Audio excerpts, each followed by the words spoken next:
Hey, what's up? Welcome to episode 33 of Movie Dumpster. Today we're talking Baby's Day Out from 1994, directed by Patrick Reed Johnson. I'm Joel Escola. I'm Sean O'Rourke. I'm Connor Boo Boo McGraw. Welcome to the dumpster.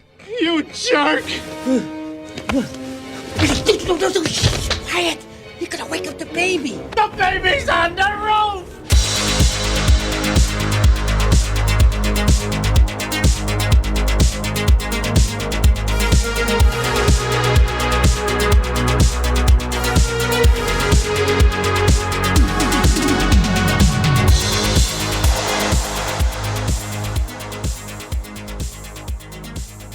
Fucking boo-boo. I had really nothing for this. I was going to do this instead. I was going to go...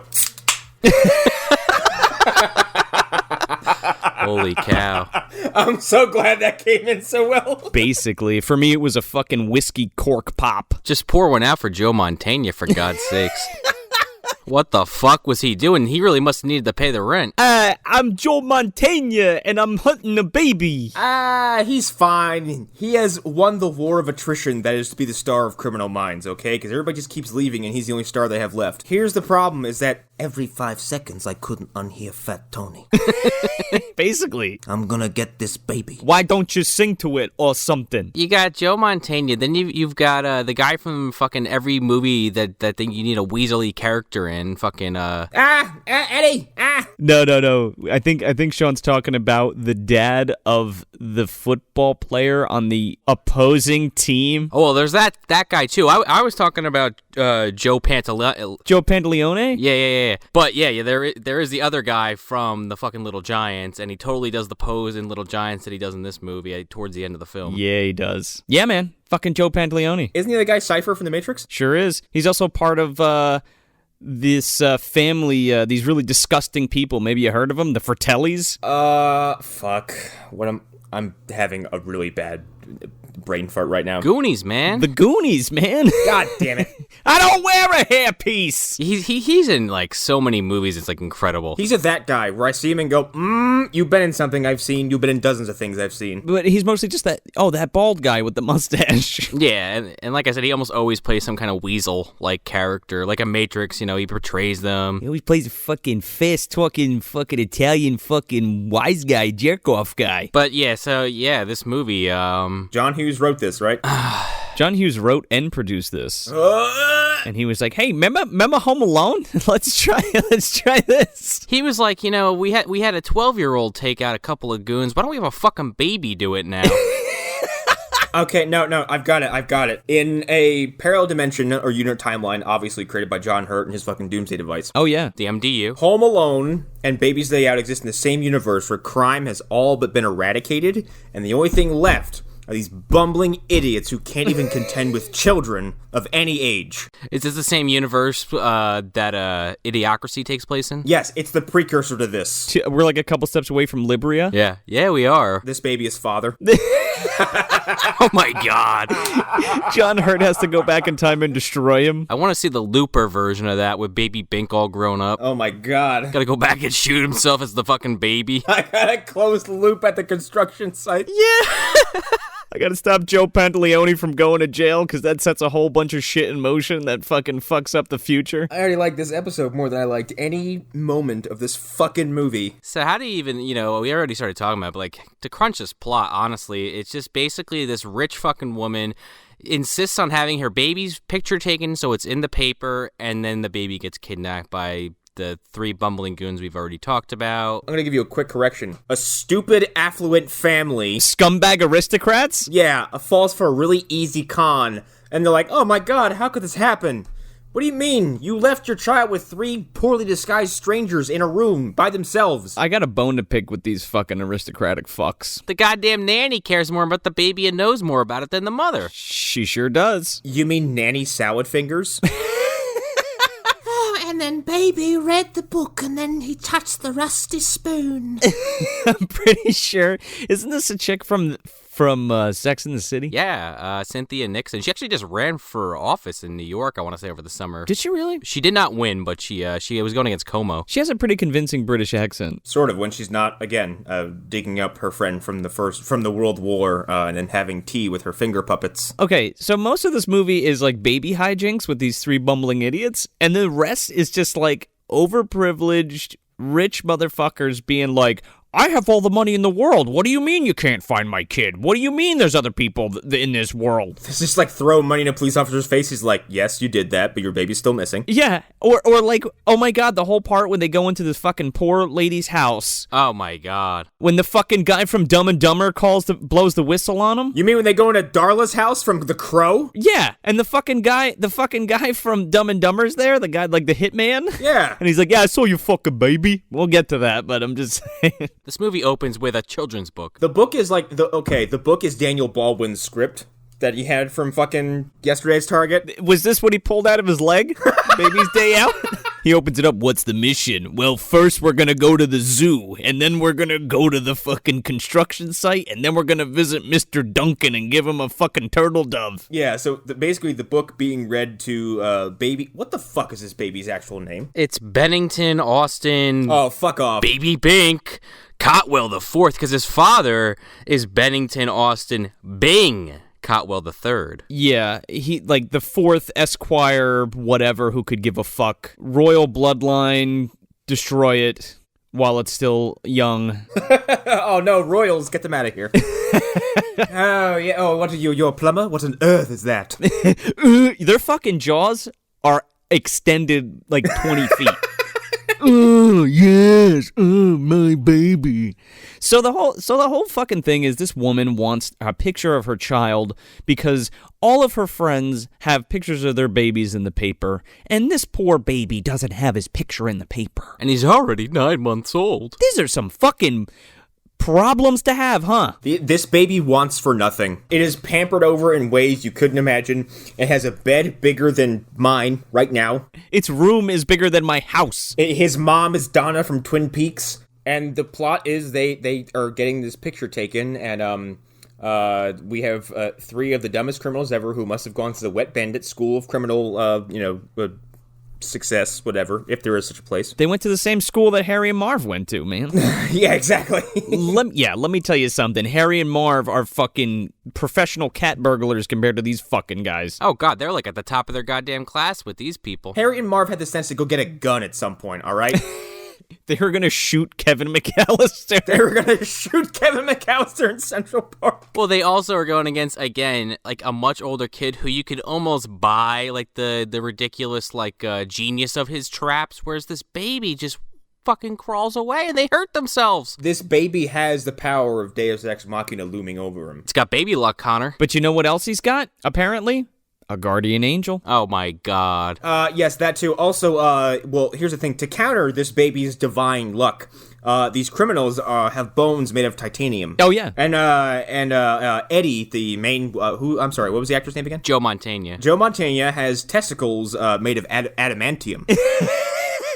Well, not anymore. No, that's the only reason he can stand upright, okay? Because after the pulverizing he takes later in the movie, he should have been dead. So this woman's trying to get the fucking picture taken of her baby, and, you know, she's talking, droning on about it. The husband doesn't seem to give a shit. No one gives a shit about this picture except for Lara Flynn Boyle. Well, the dad's like, oh, well, fucking old man Jeeves used to take this picture for generations of all the fucking whatever. What is her last name? Who could give a fuck? The thirds? Cotwell. Fucking Cockwell. Yeah, so anyway, he's like, oh, old Rufus was supposed to take our picture because he's been doing it for generations. And she's like, oh, my baby needs a picture taken by the fucking people from downtown Chicago, just like everybody else. And then that's the conversation. Basically, the movie cuts from that scene to a shot of, I don't even know what the fuck it is, like a dockyard or something. And you get, you know, the fucking Harry and Marv Bulk and Skull theme starts playing. Yeah. And you see the fucking crooks basically with the pantyhose over the head, dressed all in black. And the way that they're doing it, like, I didn't even know what was going on at first until it all started to fall into place, like, as they were on their way to these people's mansions. or mansion to take the kid, because I was like, what are we doing down on fucking Pier 49? And like, what did they do? Drive this fucking truck like all the way down there just to kick these guys out? Their plan is shockingly slapdash. Yeah. Like, it's really kind of, it's like, do you actually have a plan? Or are you just winging this? And it's never really like said what they do. They're like bank robbers, maybe, or something, or they're like, they like sell shit, like gray market shit, like to people, like they steal shit and then sell it. Right, because there is a shot later in the movie where the one character, Norby, is sitting there and there's all these fucking like radios and microwaves and shit like piled up in a corner. Yeah, and good for you for remembering these fucking guys' names too, because. Yeah, I remember Eddie, that's it. Eddie, Norby, and fucking Vico. Joe Mantegna and Joe Pantoliano and the guy from Little Giants. That's that's who I know these guys as. And I know at some point, Eddie says, like, what is it? The Miami mob couldn't kill me. Like, he references something else. Milwaukee. The Milwaukee mob. Yeah, what is it? A bunch of off-season fishermen? They got their fishing pole in one pocket. They got a fucking pistol in the other. It's a bunch of the old guys from the Elks Lodge. Holy shit. They go in their tackle box and they pull their garrote wire out. They're using the fucking fishing lure to choke someone to death. They dispose of people by dumping them to, like, ice fishing holes. It's basically like they're kidnapping the people that she was going on about, and it's like some baby picture company, and they put on the real fluffy fucking sweater vest that these people wear, and they're kind of ribbing on the fact that they look stupid. Well, also, like, these disguises that they walk in the house with, like, any person with sense would look at those three and go, who the fuck are you? The butler's like, excuse me? Yeah. Yeah, the butler's kind of like already got it figured out, but he's like, I know my place, I can't say anything, whatever. He opens the door and Joe Mantegna's standing there. Joe Mantegna's like, hello, I'm Mr. Charlie. I've come to take a picture of Babe, or whatever. Every time he says his fucking I'm Mr. Charlie, he like makes a point to point at the name tag on his shirt. I will say Joe Mantegna is like acting his ass off in this movie, and he doesn't really have to. No one asked him to do that, I'm sure. I think he's just having fun. He is giving it his all. Well, it's like you read stories about Home Alone, like not to keep referencing, but it's kind of hard not to because there's just so many fucking similarities. And like, oh yeah, this movie took all of like the good ideas from Home Alone and then just fucking squandered it. I guess John Hughes was just like, how can I replicate that, but with a baby? Well, he wrote it with someone else, so I'm just gonna blame them. Yeah, for this problem, and the director too, because like, I don't know. John Hughes was like, this is kind of funny, but I'm not gonna direct it. I was just thinking though, you read these stories of behind the scenes of Home Alone when they were shooting it, and when the first one was being made, I was reading how Daniel Stern and Joe Pesci just thought this movie was going to flop, so they just went over the top with the acting, and then it becomes like the highest fucking grossing Christmas movie of all time. So my whole point of bringing that up at all is that I wonder if these guys were just like, fuck it, this movie's a piece of shit, let's just go crazy with this. Yeah. Also, it might be the fact that like you're acting with and against a baby. Yeah, it's also a puppet most of the time. Yeah, oh, well, you want to know who the fucking stunt double for this baby is? Vern Troyer. No, it's not. Yes. So they fucking get to this mansion, and they're like, hello, I'm Mr. Charlie. Where's the babe? And they go in there, and they set up all their equipment, and, I'm surprised these motherfuckers even know how all this shit works, because they're not photographers or anything. Well, they're setting the cameras up, and they're just, like, fucking flashing the bulbs in their eyes. They have no clue. Well, yeah, but, like, also, the fucking camera that he's using is, like, one of those old-ass, like, I don't even know what they're called, but, like, it's one of those old-ass photography cameras with, like, the fucking... I'm gonna get underneath this cloak and hold a giant light bulb? Yeah, with the fucking, like, flash powder in the fucking thing. Don't move, I'm gonna fucking snap a picture. I may start a fire, so you might want to back away. And then, like, he looks over, like, Joe Mantegna's character, Eddie, looks over at Lara Flynn Boyle, who's standing there in, like, some, I don't know, she's in some dress. And his excuse to get her out of the room is, like, he's like, the color of your dress will clash with my photo. I'm Mr. Charlie. I need you all to leave the room because I need to be alone with the kid. And they're all looking at him like, what? And he's like, because he loves you, and his love is distracting him from the artistic point of view I'm trying to do. And they're just like, okay, all right. And he's like, and then he like switches gears. He's like, oh, that fucking dress. Like, Yeah, and he sends fucking the guy from Little Giants, Vico. He's like, get a light. He runs to the car, and he immediately, like, fucking goes to pull it around the side of the building. Like, they haven't even gotten the kid alone yet, and this guy's already trying to make a move. I thought he was deserting them or something. He would have been better off. Yeah, I mean, imagine if they tried to steal this kid without the van. So yeah, so they get the wife and the nanny and the butler to leave to go change her dress, and she's like, "Oh, Jeeves, go to the attic," which is fucking 10 stories up, and find my winter garments in a fucking trunk somewhere. And he's like, "Ma'am," and she's like, "Do it now." So they're all fucking off, and yeah, dude brings the truck around, and they fucking just alley-oop the kid out the fucking window and take off. This is the easiest kidnapping I've ever seen. They leave all of the shit in the mansion, like all the photography shit. Oh yeah, they don't give a fuck. These people had less trouble than the fucking human traffickers in Taken.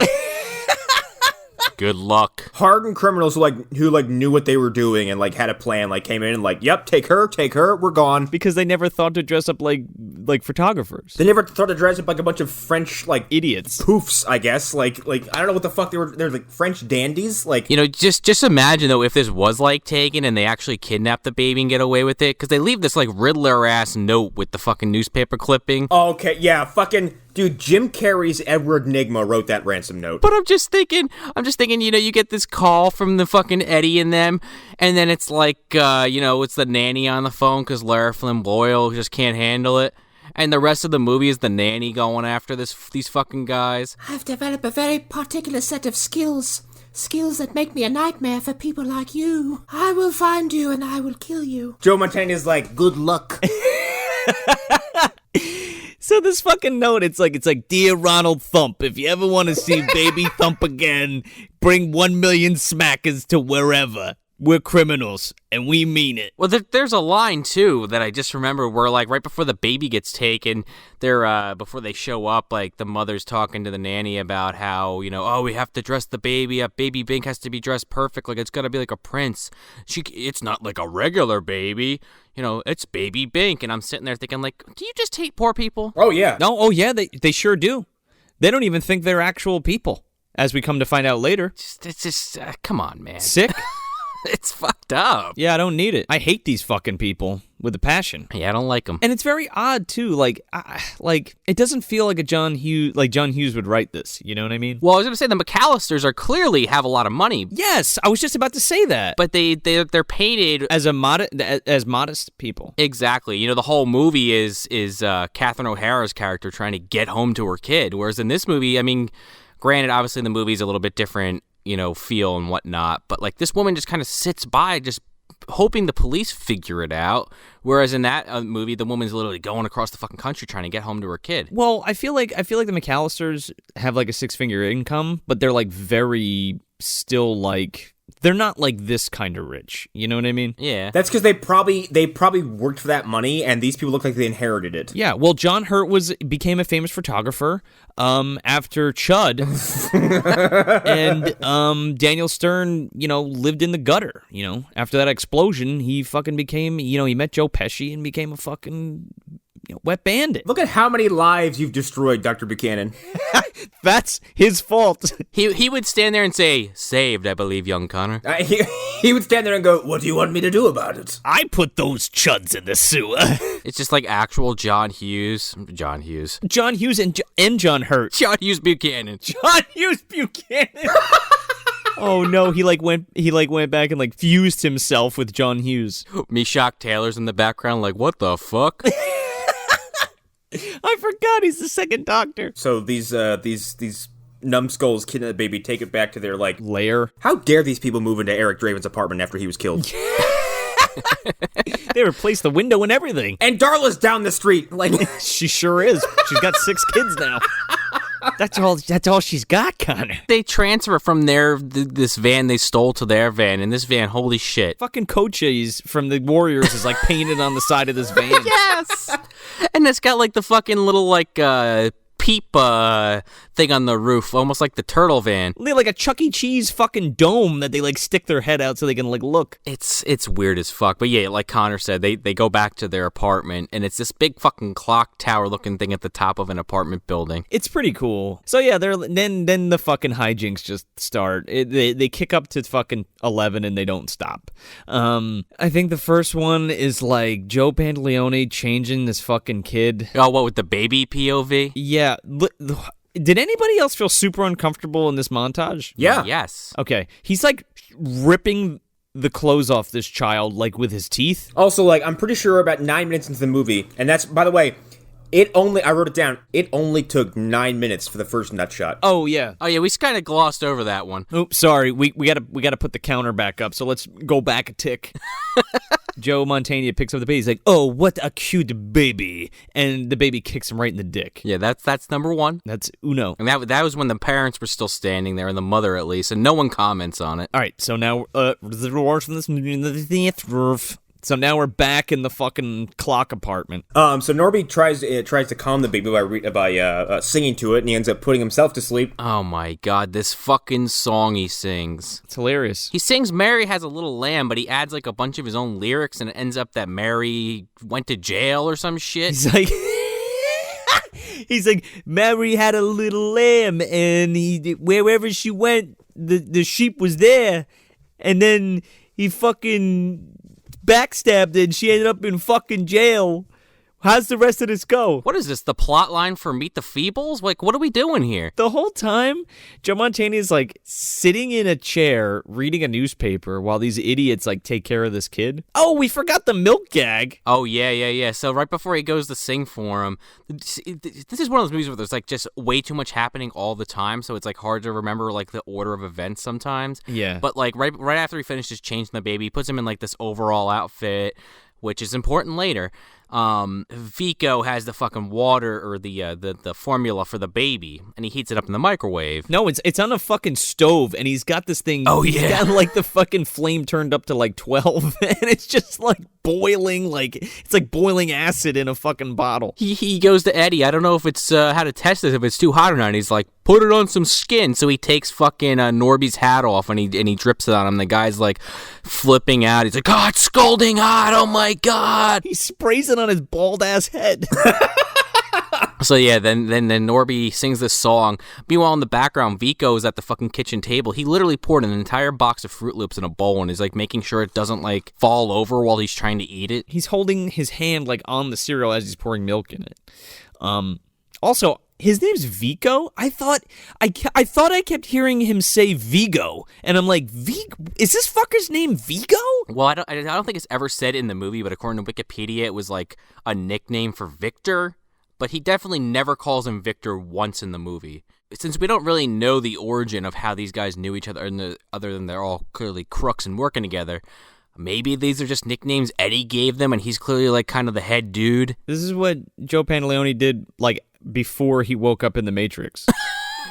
Yeah, this was before he took his pill. Like every couple days, he just repeats the false fucking scenario out. He was in jail, and Morpheus was like, "Do you believe in your reality or what?" Do you think that's air you're breathing? Yes, I do actually. What the fuck is it to you? He's like, well, I've been falling in this cement bucket for about 365 days, so maybe something's not adding up. Got the weirdest feeling about deja vu. Keep kidnapping a baby. I got fucking flinged by a fucking gorilla twice today. So, yeah, the baby escapes through an open window after Norby puts himself to bed and Vico's sitting there eating fucking Fruit Loops. Side note, the kid's favorite book is called Baby's Day Out. TM. And he's like, and he like starts seeing things from the book. And he calls the book Boo Boo, okay, for whatever reason. Oh, the baby's name in the book is Boo Boo. Or Baby Boo, I think it's called. Right, and Norby tries reading it to him, but they make this bad joke about how he can barely read, and he falls asleep. But like everything that happens in the book, the kid wants to do and successfully does throughout the whole movie. Right, so there's like Joe was saying, there's like a pigeon outside the window, and he sees the page on the book that has a pigeon, and he starts crawling towards it, which is onto the fucking fire escape of all places. And climbs up to the fucking roof. How this baby is alive, I don't know. Just real quick, that guardian angel comment I made. Well, they say it in the movie. I know, but this movie had a complete video game that was supposed to be released was canceled at the last minute. And you can actually fucking, like, download the ROM, apparently. Don't you play as the guardian angel? You play as the guardian angel and you gotta stop the baby from dying. It's actually not a bad idea for a video game if you're gonna do one based on this, because, like, what else do you do? Just hold right and then the baby just moves at a slow crawl? Could you imagine playing this back-to-back with, like, Home Alone for Super Nintendo? Oh, God. Oh, dear God. Or like Dennis the Menace. There's actually a game that came out the last few years. I can't remember what it's called, but like, your job is to play as a father and not get your baby killed, basically, as it tries to run around the apartment, eating batteries, drinking bleach, and climbing into the bathtub. That sounds like a nightmare. So, yeah, baby escapes the roof and inside this apartment. Vico is biting his nails off and spitting them across the room. Oh, God. Fuck him, man. That is so disgusting. And Joe Mantegna is like, what are you doing? And he's like, what does he say? I like to look pretty. And he's like, do you have to spit? No, he goes, I don't eat my own body parts. Yeah, okay, this whole exchange sucks. Because, like, you're waiting for the punchline, and the punchline is, I don't eat my own body parts, do you? And Joe Mantegna looks at him and just fucking starts reading his paper again. Yeah. Well, then they get you with another punchline right after that, where the baby somehow miraculously hanging on the top of a fucking window that's like kind of on an arch over this living room. It's broken open. Yeah, a broken open window. It's just got its hands on there, no problem. And then they do like a close up on the baby drooling, and this big glob lands on the back of Joe Mantegna's neck, and he just assumes it's Vico. Yeah, spitting on him. And he smacks him upside the fucking head, and he's like, you spit on me. And then the baby laughs, and they look up, and he goes, my money, for the first time. Yeah, yeah, they look up, and they see the kid. Also, aren't they getting rain in this apartment? If they're fucking, if that window's broken, like... They don't look like they're living too pretty, okay, for being, semi-successful criminals, apparently. It looks okay in there. It doesn't look as dirty as I thought it would. They see baby, they wake up Norby, and they run to the rooftop, and... how does Eddie get knocked out for the first time? I don't fucking remember. Oh my God. Well, we gotta establish that Norby's afraid of heights, too. They all go to run on the fucking fire escape, and Norby kind of gets like pushed to the side, and he gets all nauseous because he looks over. Yeah. And so they're running up after the baby, and I don't remember how fucking Vico gets like out of the situation, but Eddie sees the baby crawling on this fucking board with the pigeon at the end of it, in between their building and the building in front of them. So he's fucking running towards the baby, and it gets off the board at the last second, and right as it gets off the board, kind of goes up and whacks him under the chin. Joe Pantoliano and the fucking guy from Little Giants come over and pick up Joe Mantegna, and they're like, hey, what's the matter, Joe Mantegna? You all right? What's the matter? And the fucking, as the kid, like, gets off the board, it, like, comes back down and, like, hits him in the fucking top of his head and, like, knocks him out. And then the guy from Little Giants is like, oh, Jesus, this is a stupid fucking board. People can't just leave these things lying around. And he fucking throws it across the thing like they could have easily just walked across and got the kid. Yes, oh my God, yeah. Yeah, well, that was the whole thing, because Joe Pantoliano is like, what the fuck are you doing? Him and Joe Pantoliano are definitely the morons of the group. I mean, they're all kind of morons, but, like, Little Giants guy is definitely like the head moron. Well, they always leave Eddie in like these weird vulnerable positions where he's left without any help, but they weren't any help to begin with. It's almost like their help is more damaging than anything else. He should have ditched these idiots a long time ago. His name is Joe Pantoliano, not Leone. I'm calling him Norby. I don't know. I fucked up his name the whole episode. I don't give a shit. Fucking crucify me. I don't give a fuck. So they go to leap across this rooftop, and their idea is to grab Eddie and like... What the fuck? Grab Eddie like he's Bernie Lomax, for God's sake. Yes! Weekend at Joe Mantegna's. And they go to jump, and his body just goes limp right down, like, okay. He falls like 4 fucking stories and lands nuts first on someone's, like, air conditioning unit. This was a legitimate laugh from me. Like, does a full split slam, and is just like... So would that be the second nut shot of the movie? Second nut shot. For sure. We're definitely gonna have to keep a count. There's a lot. There's tons. The window user falls out, and then he like, doesn't he crotch a clothesline? Yes. Yeah. I don't know if that really counts as a nut shot. I'm gonna say that's 3. I mean, come on. Okay. And then he fucking, what does he grab? A bird feeder? Yeah. He grabs a bird feeder, which then it's got suction cups. The suction cups give way, and he falls to his death, and then the movie ends, okay? The breakdown is funnier than the sequence. Yeah. Yeah, he falls into like a dumpster. Yeah, he falls into the literal movie dumpster. And then the string that he had caught is part of an antenna, and the antenna flies off the roof and then lands on him in the dumpster. Like, look, this is a very involved pain sequence for the beginning of the movie. Like, this, you're supposed to work up to this, okay? Oh, yeah. And this is like a 4-step fucking disaster. And it's the first fucking thing that happens to this guy.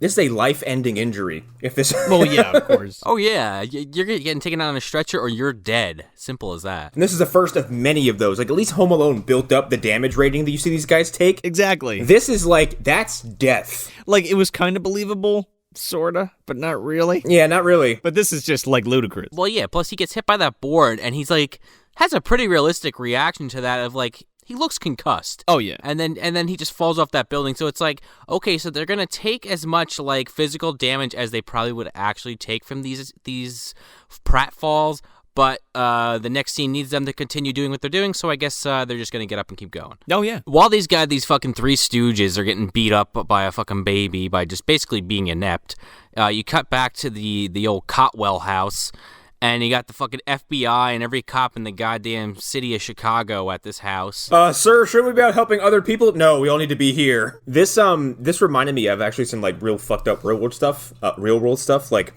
the details behind the Lindbergh baby case are kind of like this, because apparently, like, after the kidnapping, like, that family, specifically Mr. Charles Lindbergh, couldn't stay the fuck out of that investigation, which is partially why they never found that kid. It's the Cotwell baby. Like, yeah, rich people really like to get involved in investigations, apparently. Because they have nothing better to do except when something happens.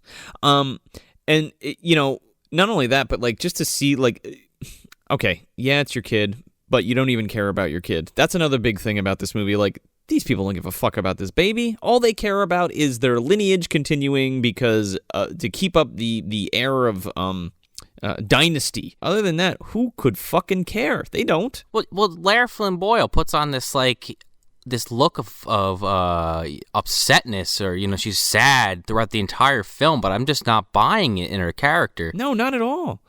All I see in her eyes is she's like, people are gonna make fun of me at the fucking the mixer, the spritzer party. I'll be the mom who got her baby stolen by three Yokos, like three yo-yos. Yokos. I don't know why I said Yokos. I'm very tired, everybody.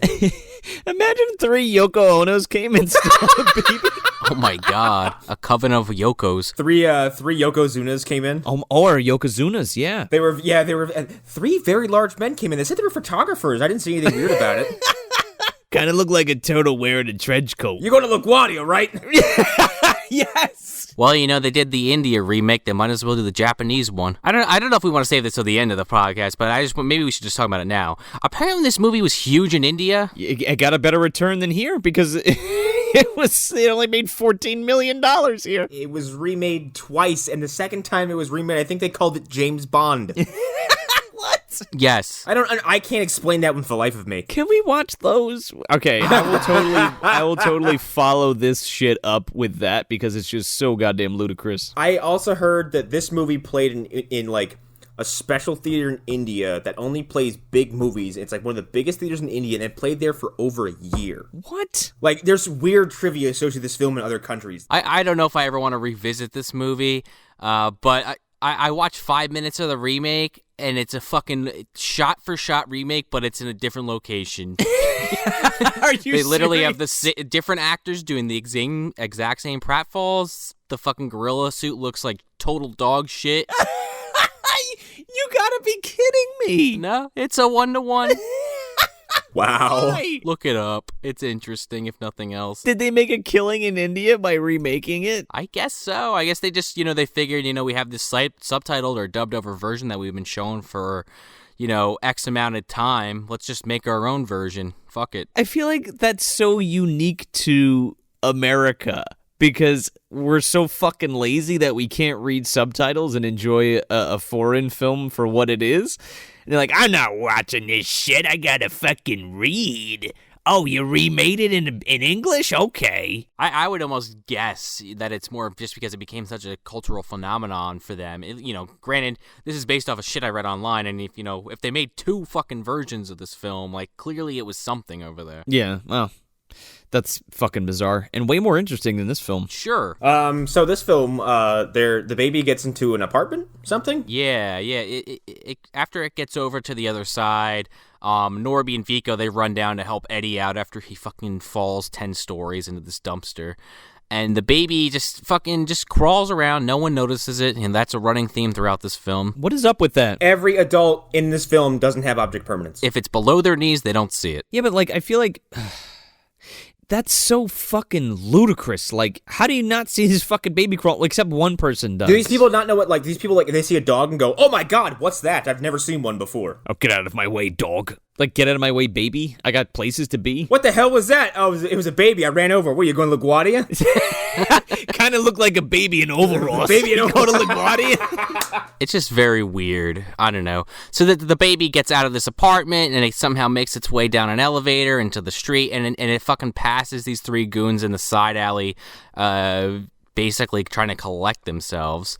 And basically, while Eddie's getting pulled out of this dumpster that he surely would have died from falling into, the baby makes its way into a fucking bus, because that's another part from its book that it's, trying to reenact. You can't get onto a bus unless the bus driver opens the door for you. And given how the bus driver can just look right and see what's coming in the bus. A baby? You want to hear the true story of what happened?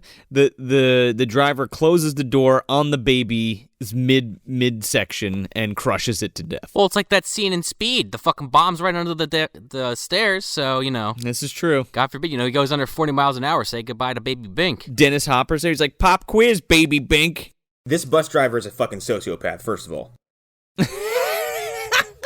He blows the fucking whistle, man. I bet on buses in Las Vegas, though, and I'm just going to assume that all bus drivers are sociopaths. Boppo, where's the baby? Well, they get in their little shit can van, and they're chasing this fucking bus, and they are driving like it is Speed, like they're Keanu Reeves in the fucking car trying to catch up to it.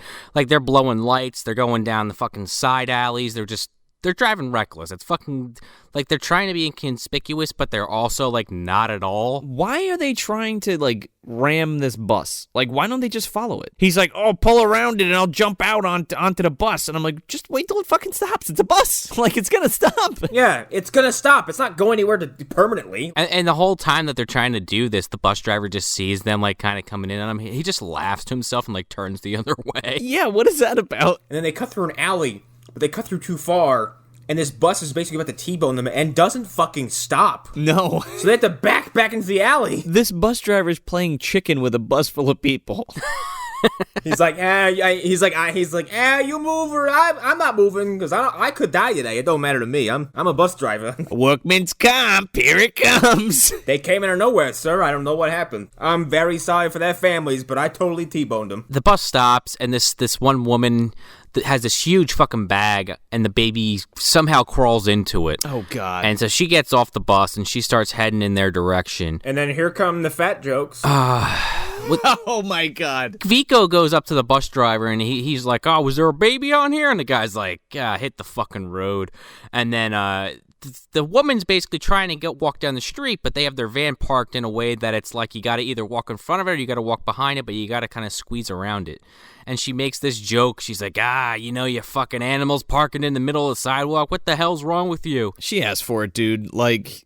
Yeah, she's starting in with them, but, like, do you really got to take it to that level there, little giant stat? Hey, she fucking got all up in their, like, shit. I mean, look, I'm not defending these guys, but, like, this woman, like, forcibly comes up to this guy and, like, right. presses him against the van with her breasts and then pushes herself around the fucking car. You know what she reminds me of? The hippo lady from Rocco? How dare you? Oh, my God. So she squeezes around this bus, and fucking Little Giant's guy's like, hey, why don't you fucking not eat 12 fucking pork roasts every day, you fat ass? And she's like, oh, okay, fine. And then she squeezes around the other side of the bus, or van, or whatever. And then she kicks their asses. Yeah, well, he sees the fucking baby in the bag, and they're walking behind this woman, like, trying to get the baby out of the bag, and Joe Pantoliano's like...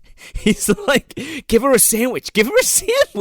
I'm like, what the fuck, dude? Like, what the fuck?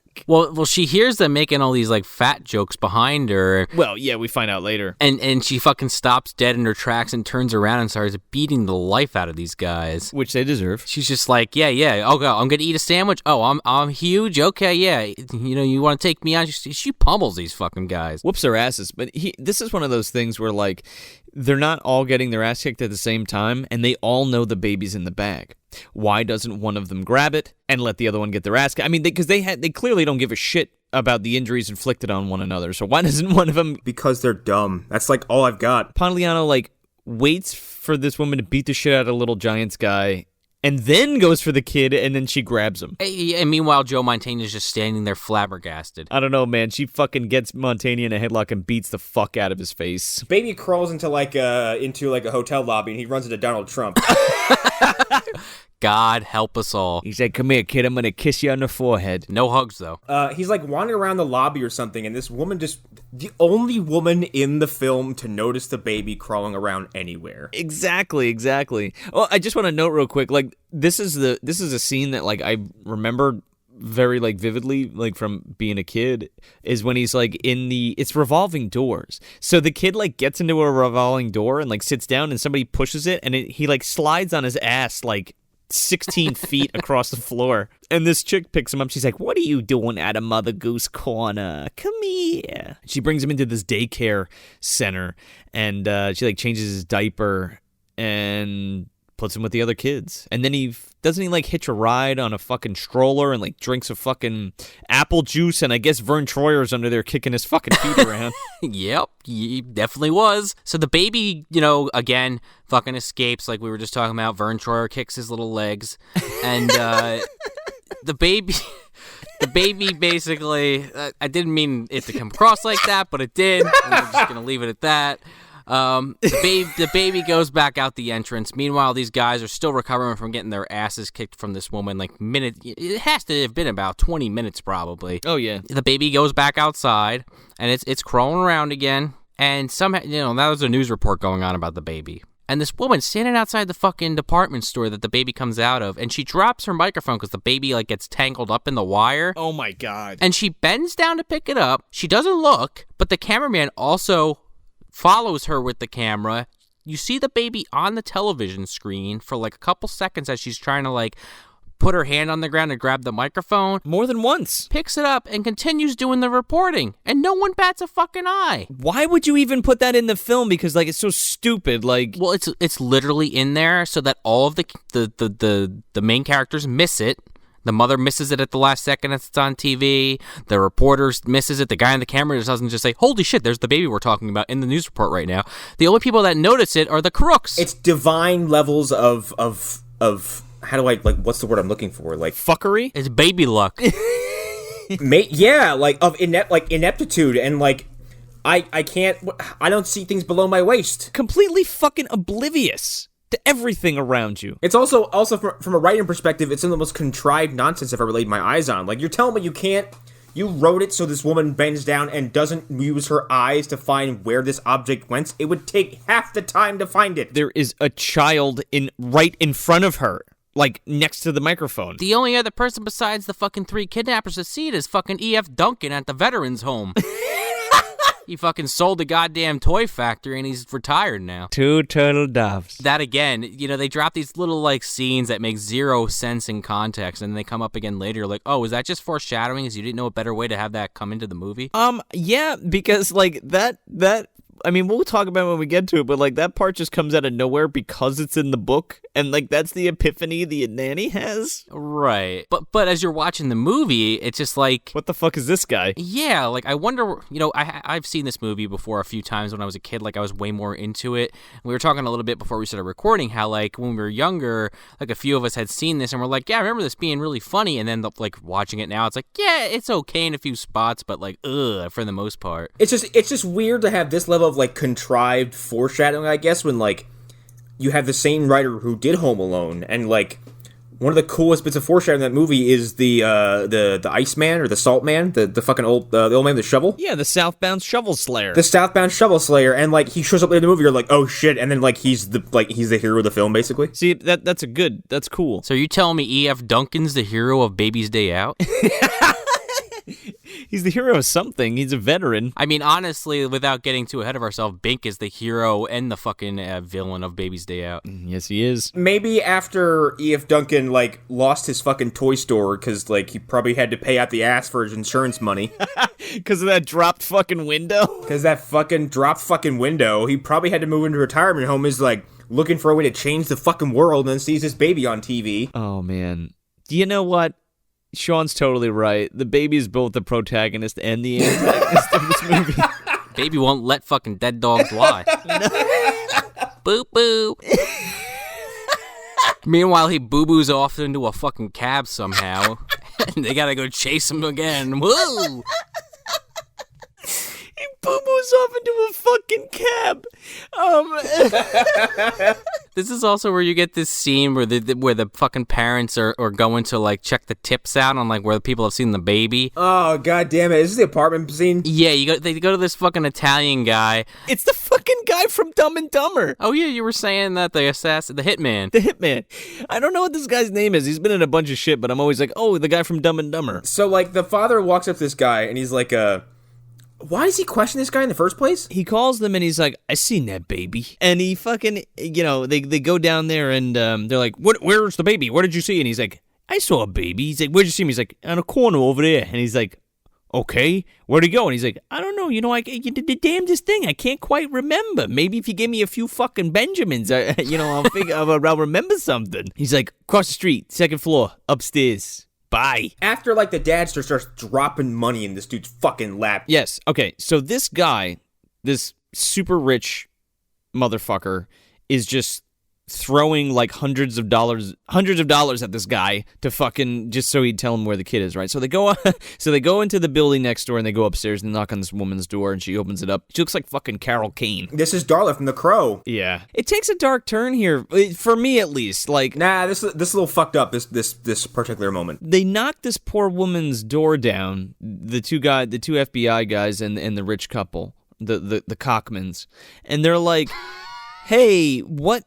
They're like, our fucking baby's in here, and this woman's scared stiff, and, like, she's obviously, like, super poor. She's got 5 kids she can't fucking feed or, like, clothe properly. The apartment's in shambles. It's a shithole because she can't, she can only do so much, but, like, they fucking kick down the door like they own the fucking place. And they're just like, get the fuck out of my way, poor lady. Where's my baby? They go into the other room, right? And there's a baby in a crib, and it's like got its back to us, so we can't see its face. And the rich mother makes for the crib, and the poor mother goes for the other mother, and the fucking FBI guy grabs her by the arm and, like, pulls her back. And and the fucking rich mother goes into the baby and, like, turns it around and, like, sees that it's not her kid. And, like, then we have, like, a heart-to-heart moment. Like, fuck you! Get the fuck out of my house! You weird motherfuckers breaking in here. You fucking privileged ass aristocrat motherfuckers that you just, like, barge in my house. No mention of a warrant. No mention of probable cause. Like, I guess, like, probable cause maybe? They got a tip from the fucking fat Italian guy across the street. That you bribed for information. The FBI, by the way. She just turns around and she's like, oh, not my baby. Sorry for the fuck, whatever, bye. And this poor woman's like, oh, hi, rich woman. These are my pride and joy. I hope you find your child. Hug. Yeah, and she's like, I don't know what I'd do if I lose one. And the mother's like, oh, I hope you never have to, or whatever. And it's like, fuck you, lady. You don't give a shit about your fucking kid. You know what you could have done to make the situation better? I don't know. Maybe giving all that money you gave that slob downstairs to this woman so she could feed her fucking kids. I was just about to bring it up because you know what? I hadn't seen this movie in a long time, and everybody leaves the room, and the dad's like, oh, I gotta hang back a second. And I'm like, oh, this guy's gonna be a decent guy, and, like, kind of like, clandestinely give this woman some money because she's on hard times, right? He looks at her and goes, hey, sorry, and then just leaves. You could have wrote this woman a check and she would have been set for the rest of her life, like, and it would have been a drop in the bucket for you, you fucking scumbag. I don't know, the scene really bothered the shit out of me. It was the first time the movie grabbed my attention for the wrong reasons, because I was like, what the fuck is happening here? Well, I thought they were gonna do something good with it, and they just don't. So baby ends up where? I don't fucking remember. It goes to the zoo. First it gets in the taxi cab, and the taxi cab stops at, like, an apartment or something, and, like, the cab driver takes the passenger out and like has a bunch of bags, and he's helping her with their bags. And then the baby crawls out of the taxi cab, and the fucking three morons finally catch up with the cab. And they fucking drive right into the back of this cab. They're like, there's the cab, step on it. And they fucking crash into the back of it. So everybody's dead in the car. If anybody's in it. Well, especially the baby, because it's not in a car seat. That's for sure. That baby would have flung right into the front seat, into the windshield. Oh, out the fucking windshield. He'd be like fucking Baby Selwyn from Dead Alive. So, going right out, getting fucking kicked out the fucking window. Imagining this movie with that fucking character. Better movie. And he's biting people along the way, turning them into zombies. Dead baby alive. Oh my god. Baby's dead alive. Baby's brain dead. Oh, and Joe Mantegna is like, oh, Singaya, what's that? Oh, Jesus Christ. At this moment, Baby Bink decides to play a little game of Frogger. With some really bad green screen. Okay, so, like, this would make sense if every car coming in the road was like an 18-wheeler or some kind of rig, where you legitimately maybe can't see below you, but these are all regular cars, and people are just like, it's a baby, whatever. How can you not? Look, I get it. It's the city, but come on. I don't want to keep talking about how this baby getting killed is a possibility, but, like, let's be real, somebody in a fucking 16-wheeler is going to run that baby over and think it's a skunk. Oh, yeah. They're just going to keep going. Jesus. They'll feel the thump, and then they'll go, that was weird. Speed bump. Bo, babo. Well, yeah, exactly. That fucking joke came full circle. The fucking baby is Billy. So the baby makes it across the street. The idiots go across the street and get hit by cars and fall into a fucking ditch. And everybody sees them but doesn't stop. Oh yeah. So they follow the baby tracks to the gorilla pen. Look, boys, baby tracks. That was creepier than he was. This is the point in the movie where they called Rick Baker. Yeah, and Rick was like, yeah, shit. Well, I made the gorilla for fucking the 1976 fucking King Kong. I might as well do this. Rick Baker had done this gorilla animatronic to play the character of Digit in Gorillas in the Mist. And then when this movie came around, he just modified it. So he made it, instead of a mountain gorilla, he made it look like a western lowland gorilla. Let's be real. Rick Baker, donated a gorilla suit to this movie. Make you something? I'll give you something. I'm not making you something. Somebody needed a favor, and they were like, hey, Rick, you got that gorilla suit? And he's like, yeah, you can just fucking have it. Anyway, there's a gorilla, and the baby's in the pen with it somehow. And these three morons now have to try for, let's look at my watch, the next 10 minutes, get it out. This fucking goes on forever. It's fun. It's funny to an extent, but we're doing this a lot in this movie. You're just playing the fucking joke out. It's not funny. The only thing I reacted to, because the in my head, how it worked horrified me, is when Vico reaches in to grab the baby and the gorilla kind of curls up and just hammer fists his fucking hand. I'm like, that is legitimately cringeworthy. I'm like, because that is a shattered hand. Your bones are paste. I wish his hand was all fucking garbled up and crunched up, but it's not. Or something, but no, he has full use of it until the end of the movie when he's wrapping it up. Yeah, at the end, it hurts. So, he gets his hand smashed. Norby fucking takes the fucking a mop and slips it through the kid's overalls and tries to lift him out, and the gorilla takes the kid off the mop and fucking hits the mop, and he goes flying and somehow is just fine in the next scene. We don't even see what the fuck happens to him. He literally has he's standing over it like he's riding it like he's riding a fucking broom. Why does he do that, by the way? I don't know. He's like, I got the kid. Let me put it between my crotch. Does that count as one of the nut shots? Is that 4 or 5? What are we at now? I think that's the biggest nut shot of the movie. There's one coming up that is going to knock this number up to about 1 million, but we haven't quite gotten to it yet. If it was a pinball machine, we'd have tilt. This is a multi-ball bonus? Yes. Norby goes flying in the air, falls on his head and doesn't die, and his lower back hurts, apparently, he's been sitting on a computer all day. Again, they're doing these one person at a time for some reason, instead of all just kind of, oh yeah, while Norby's trying to get the kid, Eddie's over on the side going, hey, gorilla, I'm a banana, I'm a coconut, I'm a whole fruit salad, I'm a banana. Imagine Joe Estevez in that role. Oh man, now you're talking. Sign me up for that shit.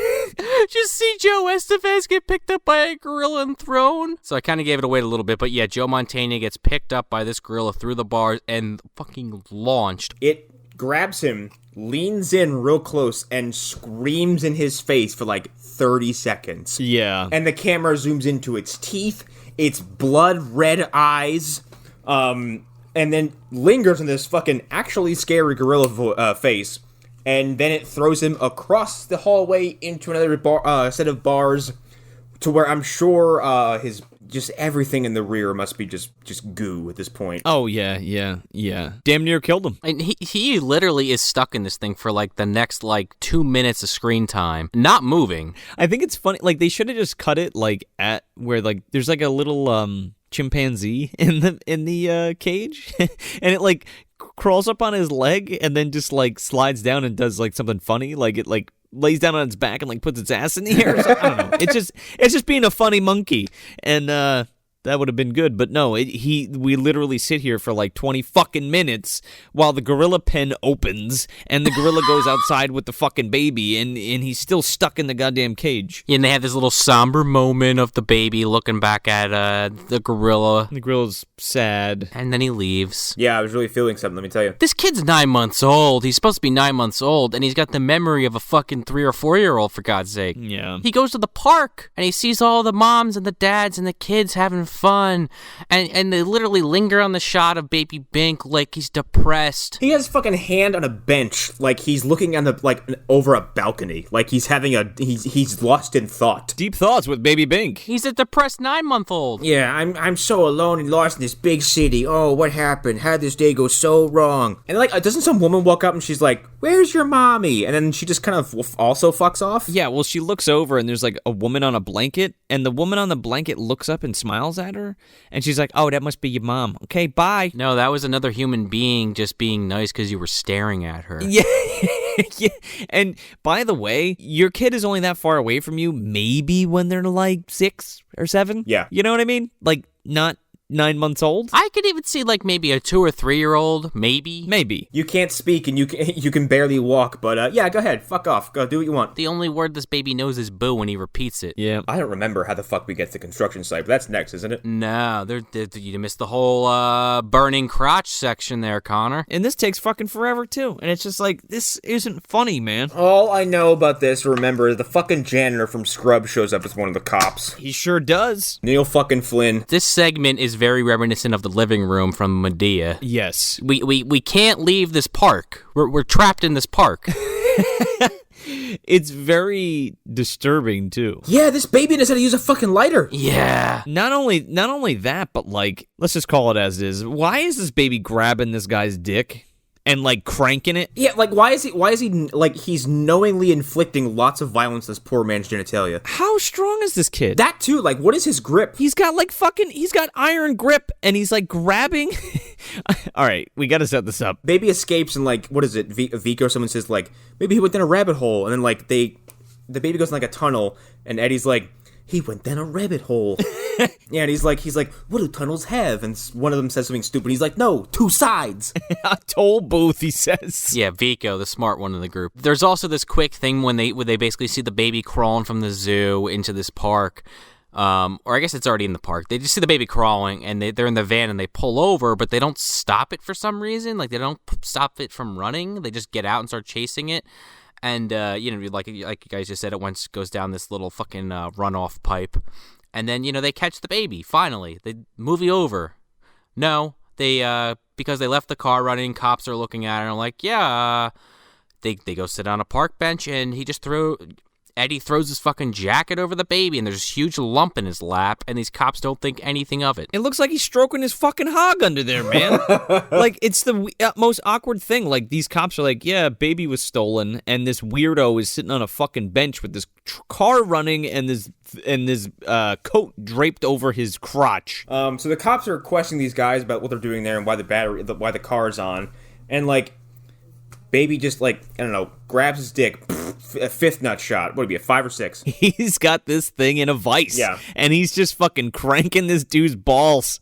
And he's like, and he's like trying to talk to the cops. Yeah, I'm worried about the batteries. Well, it's like Joe Pesci when he's got the guy's head in the fucking, In the vice. Yeah, the Vice in Casino. That's basically what I was picturing with this fucking baby with his junk. That's what I'm saying. Like, how strong is this child? I mean, I can imagine that being uncomfortable any way you slice it, but, like, the way he's overacting in this scene is just, like... Uncomfortable, yes, without a doubt, but, like, painful? I mean, I get they're trying to, like, kidnap this baby for this ransom, but also not hurt it in the process, but, like, I don't know how you don't just...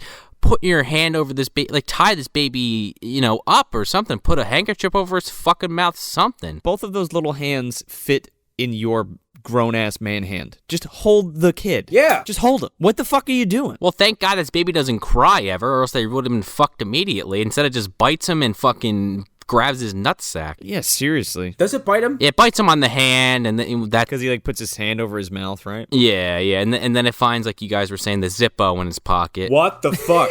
Apparently, a baby, again, a 9-month-old, knows how to light a Zippo lighter. Not only light the Zippo lighter, but he, like, literally roasts this guy's nuts by, like, waving the flame under his ball sack. Like, yeah, Bing Crosby's fucking playing the piano across the street, for God's sakes. And, like, I'm sorry, like Zippos, like, are sometimes, like, even as a grown-ass man, you're like, nope, nope, nope, nope. There we go. And now the skin of my thumb is gone. This baby pulls his fucking Zippo out and goes, done. The baby's under the jacket, just, like, basically putting the heat to him, but not lighting him on fire quite yet. And he's sweating fucking bullets. And the other two guys are just sitting there like clueless. They don't know what the hell's going on. why does he have a lighter? Yeah! I never see him smoke a cigarette the whole movie. That's what I'm saying. Why the fuck does he have a lighter? He's gonna need it later when he smokes his crack pipe after the fucking day he had. So, yeah, to cut this short, like, this goes on for, like, 10 fucking minutes. Oh, yeah. Like I said, living room scene worthy. And finally, the cops walk away and, like... Well, hold on, Connor. They go to walk away, and then, for some reason, janitor decides, hey, is that a blah, blah, blah? Oh, yeah, my brother has one. Let me ask you more questions. And this is at the point where the baby's now literally engulfed his pants in flames, and there's smoke coming out from under his jacket, and they don't notice for some reason. I thought for sure these guys were getting busted. And then, like... You don't, look, fine, you're talking friendly with a cop, whatever. You don't fucking, like, pat the cop on the back and, like, put your arm around his neck. And, like, hey, let's go to my car. What do you say? Well, then one of the cops basically goes, once his nuts are really smoking, he's like, someone's barbecuing. He's like, I love the smells of the summer. Yeah, you can really tell. You could really tell it's summer. You smell that fucking barbecue? Meanwhile, the baby fucking crawls away while this guy's literally trying not to fucking lose his goddamn marbles. What's he doing with that other hand if he's not... you know what I mean? Like, okay, so he has one hand out, and he has one hand under the coat, supposedly holding the kid. Why isn't he stopping that flame? Why isn't he doing anything? He's not doing anything. Like, he's not doing anything to prevent anything. He's just sitting there taking all this abuse. And it's just dumb. Well, the kicker is he pulls the fucking jacket away because they finally leave, and I guess just the process of pulling it away and wind going through it just totally blows the flame even more. The oxygen hits it and it just goes woof. I don't know. I feel like talking about it is funnier than it actually is. The only funny part of this is what you're about to talk about next. Oh, yeah. In my head, I'm thinking, hey, Joe, get your jacket and fucking just pat it out. Nope. Instead, Vico comes over, throws him to the ground as he screams in agony. And fucking shit stomps the living bejesus out of Eddie's balls. Okay, that's hilarious, guys. He's stepping on his nuts. No, the funny part about this is that Joe Mantegna is on the floor going, oh, and this guy, you see full frontal, like, dummy crotch getting stomped the fuck out. It's really violent looking. And he's got, like, heavy work boots on and everything. Yeah. There's sound effects of, like, meat being crushed. He's, like, stepping on it and, like, twisting his foot around. I legitimately laughed. And then, like, he stomps his fucking fire out, and then what does he say? Now that's how you put out a campfire. Doesn't he say he was a Boy Scout or some shit like that? Yeah, and Joe Mantegna's like, what, did you roast your marshmallows over smoking gonads? He shouldn't be conscious, let alone able to speak. Let's just get that out there. His privates are so devastated. Well, Norby makes a joke about it. He goes, oh, I could see right through to your pantaloonies. It's completely eviscerate. Like, this man does not have a crotch anymore. Like, it's just a fucking goo mess. He basically looks like Two-Face down there now. So now, like, at this point, it's impossible to keep track of the nut shots because, like, we just got 13 to 20 in a row. Oh, yeah. It's probably the most I've seen in any one of these dumbass movies, like these stupid-ass kids movies. I'm not even sure if Home Alone had a proper nut shot. Yeah, he shoots him right in the dick with the fucking BB gun. And the second one, he gets it with the power staple or whatever the fuck that thing was. The baby goes to this construction site, but before, like, the rest of the movie goes on, we need to have one more scene with Lara Flynn Boyle crying and complaining. And she goes to the fucking nanny this time, and she's like, oh, well, I realize that you love the Bink as much as I do, and I'm not being fair. And she finally, like, decides to, like, give this woman some fucking due.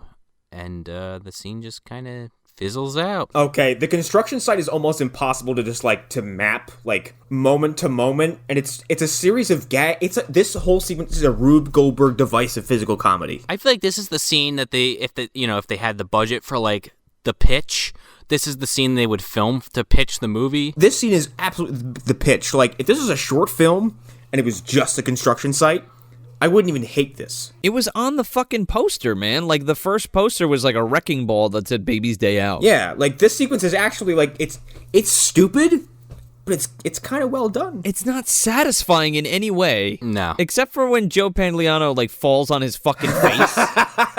That made me laugh out loud, because it's just like a dummy that drops out of frame and just right onto his face. He just hits a plank of wood and just, like, doesn't move. The baby crawls in because the guy guarding it, like, this is a joke in this whole scene, is that the guy in front is asleep listening to music. Yeah. And it basically, the baby sees, like, some construction guy eating a donut, and it crawls up and starts fucking eating this guy's donut on top of this girder that then that fucking crane lifts into the air.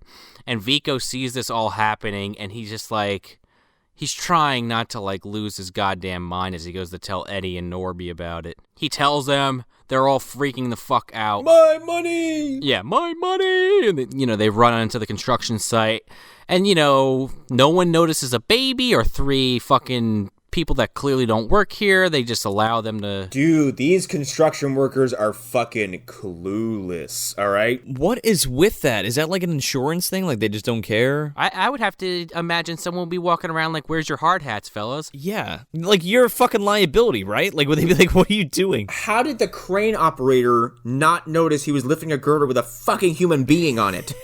I don't know. Like, he wasn't looking at it?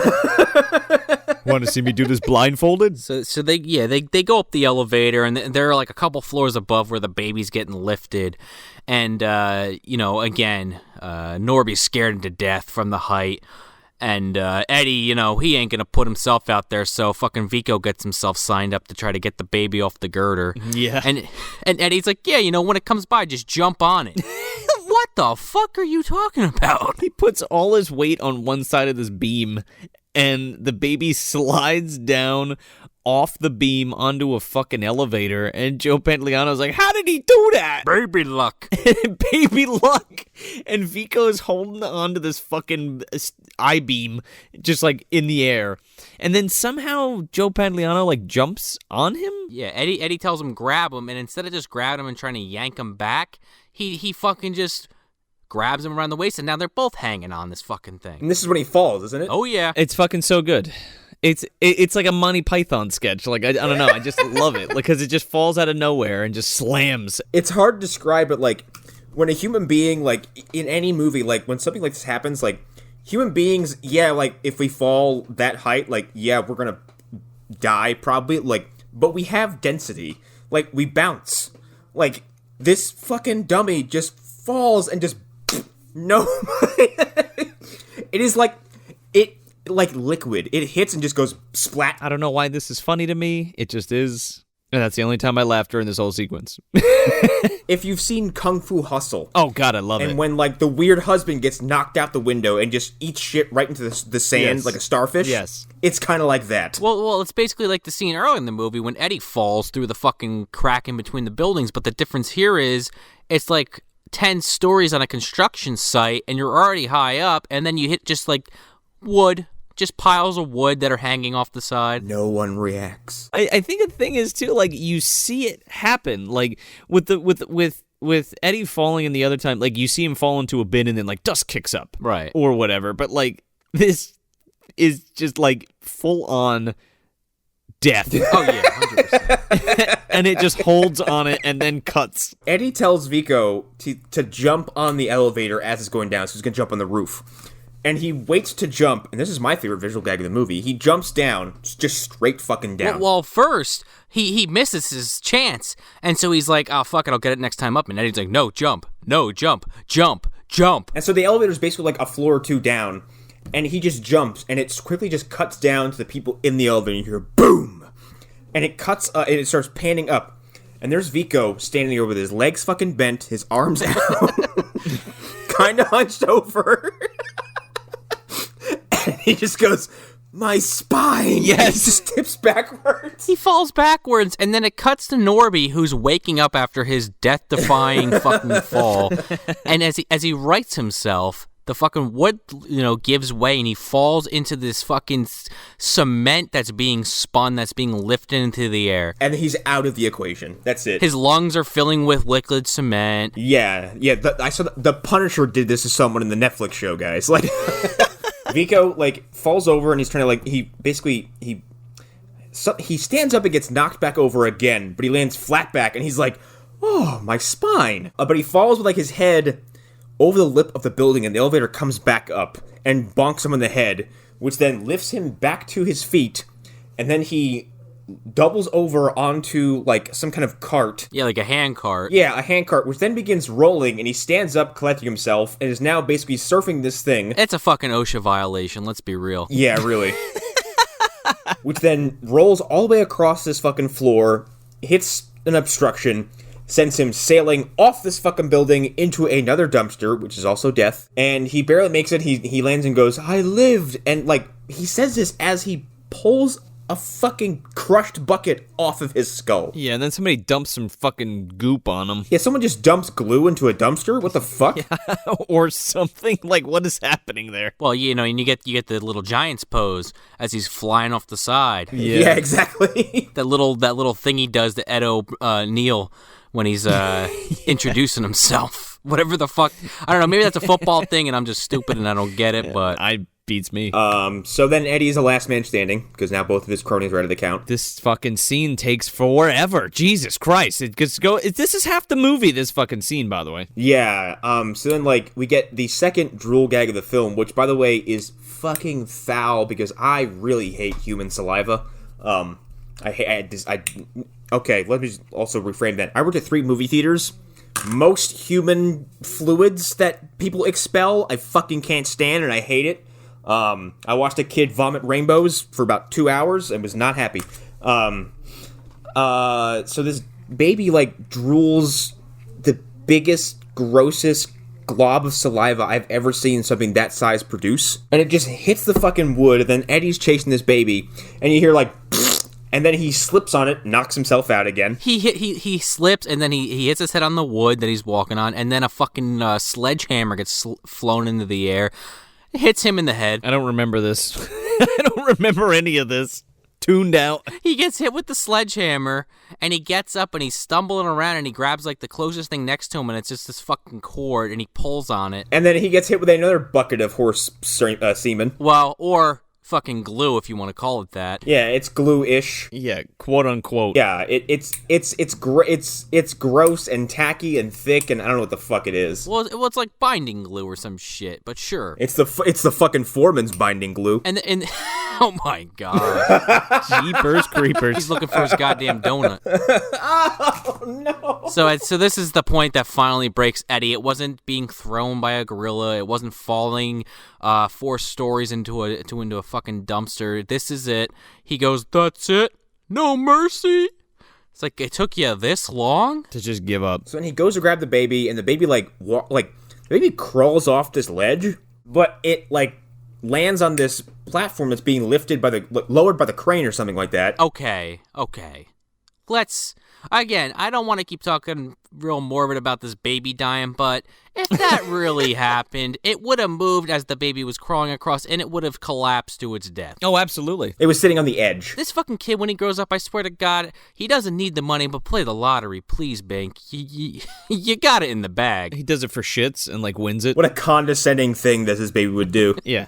Like, buy, like, $1 million worth of lottery tickets and then win. He's Mr. Jackpots? Yeah. Hello! Eddie jumps onto the fucking crane cord in a desperate attempt to get this baby. And then punch-out time, and the whole construction site closes, everyone leaves, and Eddie's suspended on this fucking crane as the sun quickly sets behind him. With the ET shot and everything.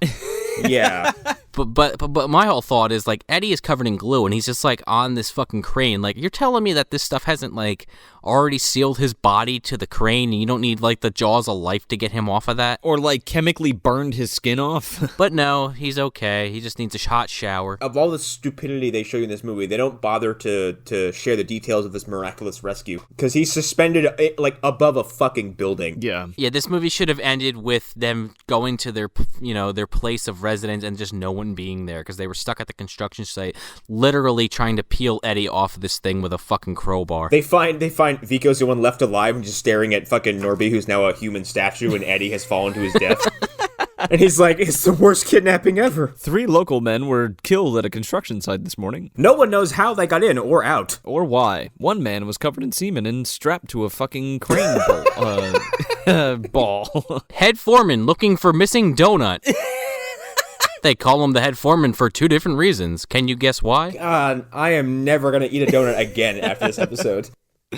Wasn't wearing his hard hat. Oh, God. He was wearing the donut on it. God, what were they fucking building? Let's just bring it full circle, and they were fucking putting something together for Evo Shandor, man. So, this baby now having, like, like, as Sean said, like, the memory capacity of, like, a 4-year-old, or maybe, like, even something older, but also the most keen sense of direction of any infant ever. He's like a fucking dog. He knows his way home. He knows how to get to a building he's never been to. He's the only one in the movie who has object permanence. Yeah, exactly. He's like, yeah, that fucking clock. Boo-boo's up there. Well, you know what it was, guys. You know, he had one of the turtle doves, and he knew Mr. Duncan had the other, and it led him there. Oh, that's right. I keep forgetting that we have this stupid fucking sequence. Can somebody explain to me...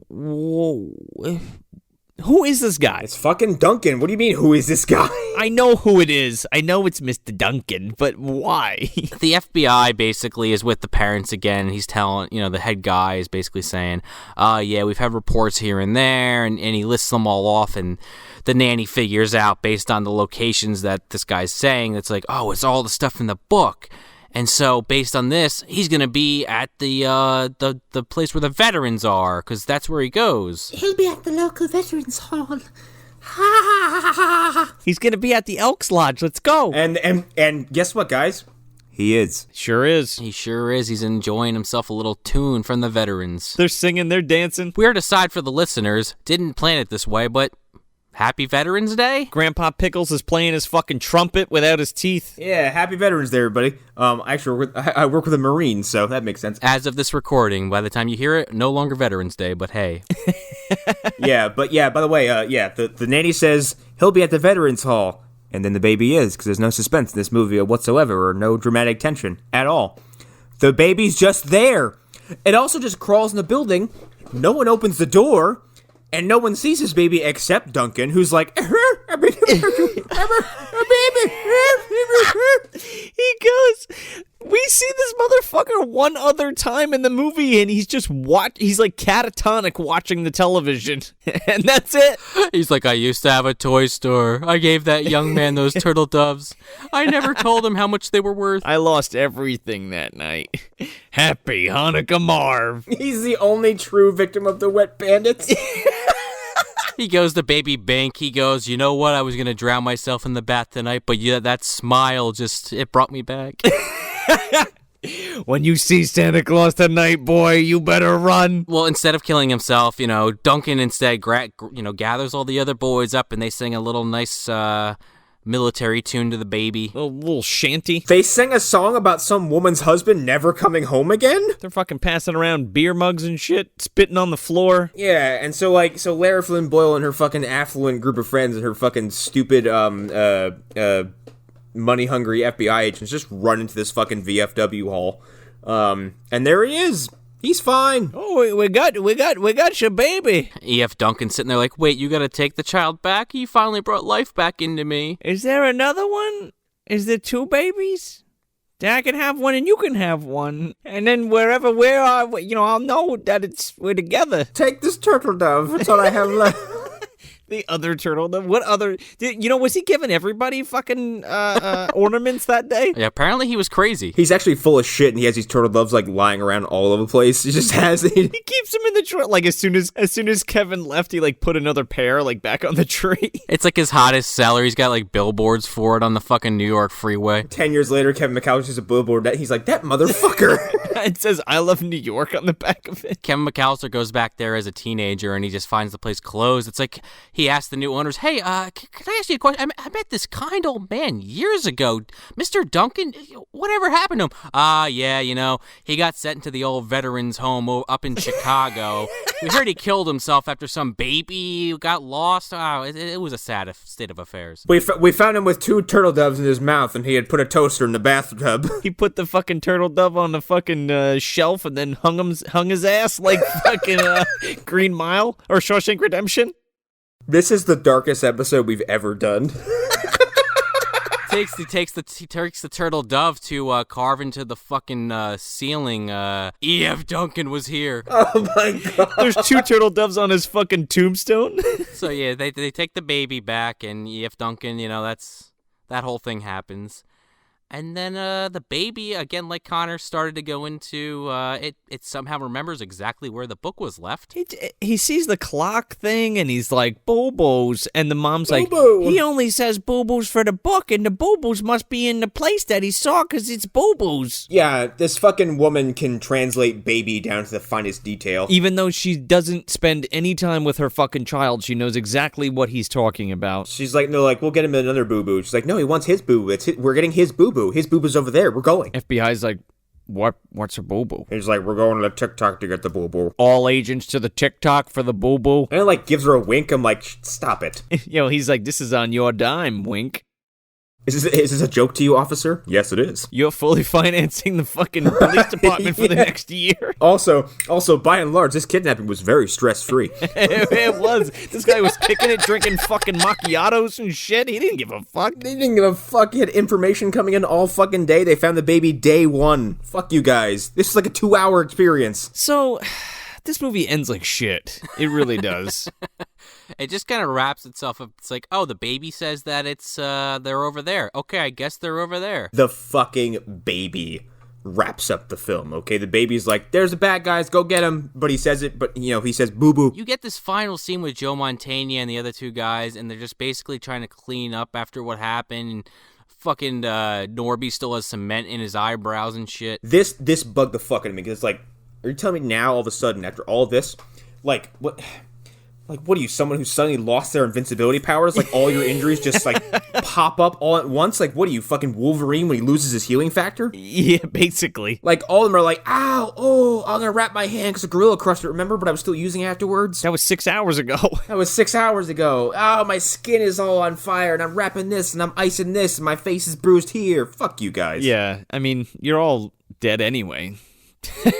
You're zombies with bandages on. This is the afterlife, and you're just doomed to repeat the night you were arrested over and over again. So they make a joke about, it's not really a joke to them, but they talk about, we're gonna have to knock some banks and some convenience stores open. Vico's like, we'll do some convenience store to mix it up. It was easier than fucking with the baby. So Joe Mantegna makes a comment I'll never have a kid. I don't want to hear about that baby again. And then you just hear outside their on a megaphone, for God's sake. Is that what that was? I guess just the cop is being, the FBI guy's like, fuck it, and just puts the microphone on the baby's mouth. What? He's getting cheeky? This cop does not take this entire investigation seriously at all. No, he's getting cheeky. He's like, hey, you want to call boo-boo to the fucking boo-boo up there? He's like, hey, you say boo-boo to the microphone, and then when they come up, I'll say, hey, surrender the boo-boo, okay?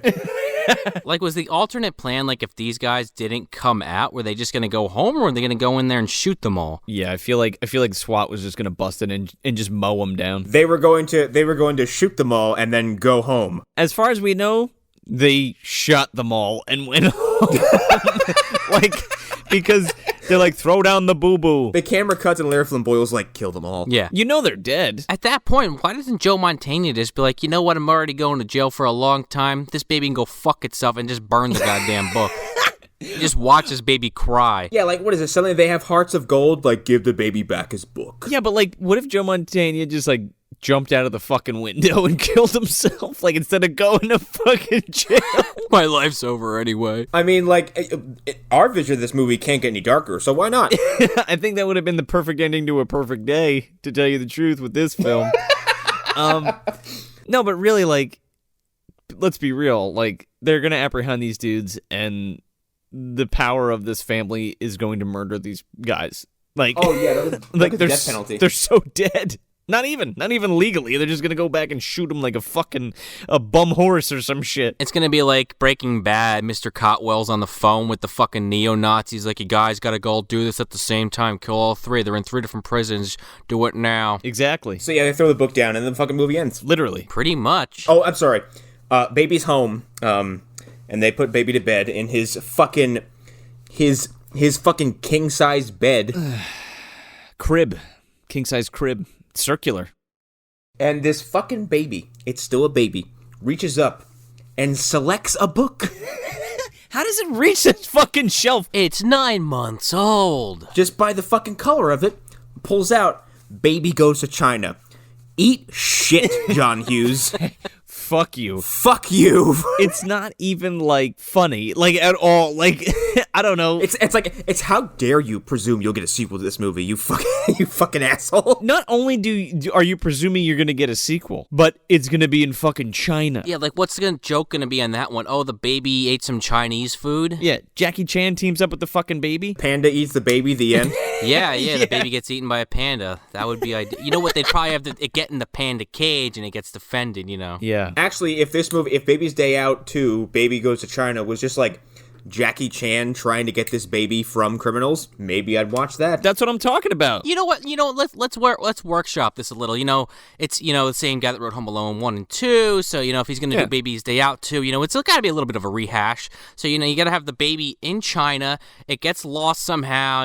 They're trying to get a Chinese picture. I don't know, and they find these 3 guys from America that just broke out of jail and somehow ended up in China, and they're gonna try it again. It's the same 3 shit stains. They're on vacation. Yeah, exactly. They're like, Baby Bink. Yeah, they go to the zoo, but it's the panda instead. They go on the bus, but it's like one of those old tourist bus in China. Yeah, no, like, I like the idea of like Jackie Chan being like a food delivery guy, but like knows karate on the side, and the kid like gets lost and then ends up in one of his deliveries by accident, and then he has this baby and he's trying to figure out where it goes.